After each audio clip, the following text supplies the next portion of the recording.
আমন্ত্রণ news 24 sports লাইটে আপনাদের সাথে আছি আমি শাহরিয়ার বাবু।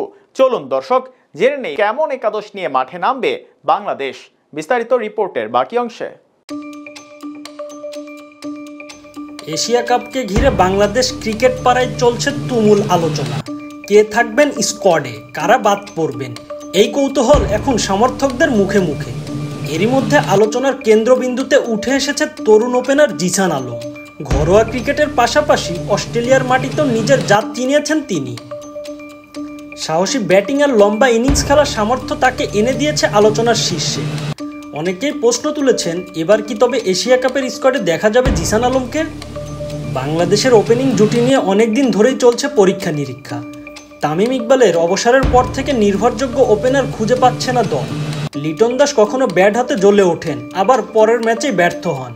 নাজমুল হোসেন শান্তকে একবার ওপেনিংয়ে আবার কখনো 3-এ পাঠানো হয়, তবে ধারাবাহিকতা নেই। আফিফ হোসেনও এখনও পুরোপুরি জায়গা জমাতে পারেননি। এই প্রেক্ষাপটে তরুণ প্রতিভাবান জিসান আলমকে অনেকেই মনে করছেন সম্ভাব্য সমাধান হিসাবে। তবে এক্ষেত্রে একটি বিষয় মাথায় রাখতে হবে, এশিয়া কাপ কোনো সাধারণ টুর্নামেন্ট নয়। এটি বড় মঞ্চ, যেখানে অভিজ্ঞতা আর স্নায়ু নিয়ন্ত্রণের ব্যাপারটা অত্যন্ত গুরুত্বপূর্ণ। তাই টিম ম্যানেজমেন্ট হুট করে নতুন কাউকে একাদশে নেয়ার ব্যাপারে বেশ সতর্কই থাকবে। ব্যাকআপ হিসাবে জিসানকে রাখা হতে পারে স্কোয়াডে, যাতে ভবিষ্যতের জন্য তাকে প্রস্তুত করা যায়। তবে প্রথম একাদশে তাকে দেখা যাবে কিনা সেটা এখনও নিশ্চিত নয়। চলুন এবার এশিয়া কাপের জন্য সম্ভাব্য স্কোয়াড দেখে নিই। ব্যাটসম্যানদের তালিকায় থাকতে পারেন তানজিদ তামিম, পারভেজ ইমন, লিটন দাস, তাওহিদ হৃদয় এবং আলোচনায় থাকা জিসান আলম। আর জিসান আলমকে যদি স্কোয়াডে না রাখা হয়, তাহলে ব্যাকআপ হিসাবে ওপেনিংয়ে দেখা যাবে নাঈম শেখকে।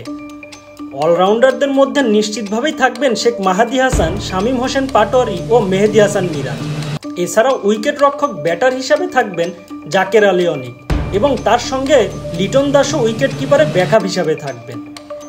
অন্যদিকে পেস আক্রমণের নেতৃত্ব দিবেন তাসকিন আহমেদ, সঙ্গে থাকবেন মুস্তাফিজুর রহমান, শরীফুল ইসলাম এবং তানজিব সাকিব।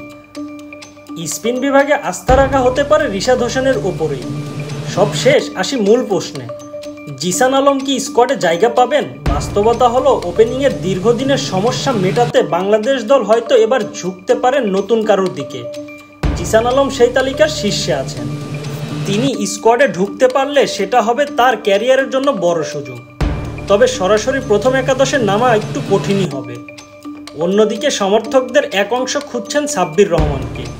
বিশেষ করে 4 এবং 5 নম্বর পজিশনের জন্য একজন স্বাভাবিক হিটার ব্যাটসম্যানের প্রয়োজনীয়তা রয়েছে দলে।